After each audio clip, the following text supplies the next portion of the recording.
মুরগি কিনেছিলাম বাচ্চাকে খাওয়ানোর জন্য আজ থেকে 20 বছর আগে।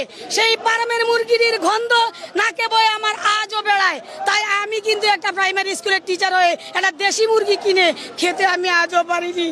আমরা এই প্রাথমিক বিদ্যালয়ের শিক্ষকগণ কেন এত বঞ্চিত? আমরা মানসম্মত শিক্ষা কিভাবে দিব? আমরা সকালবেলায় কি খেয়ে যাই বলেন তো? একজন টিচার হিসাবে আমরা কি খেয়ে যাই? আর ওই সচিব, ওই মন্ত্রী, ওই মহোদয়, তাদের যেই জৈবিক চাহিদা, তাদের যেই রুচি, আমাদেরও তো সেই রুচি বোধ আছে। তাহলে আমরা সকালবেলায় কি খেয়ে যাই?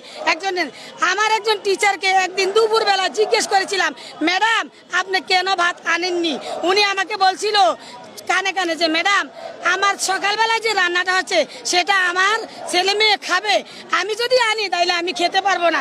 বিশ্বাস করেন এই কথাটা বলার পরে আমার চোখে পানি চলে আসছে যে আমরা একজন প্রাথমিক বিদ্যালয়ের শিক্ষক হয়ে যে আমাদের যে অধিকার, আমি যখন প্রথম চাকরি করি আমি 1800 টাকা বেতন থেকে 2800 টাকা বেতন পেয়েছি। আমি স্বামী সংসার এবং 6 সদস্য বিশিষ্ট নিয়ে কিভাবে আমাদের এই সংসার চলে? আমার বাচ্চারা বলে যে আম্মু এমএ পাস করেছো, কি লাভ হয়েছে, কি হবে? তুমি তো আমাদের ন্যায্য অধিকার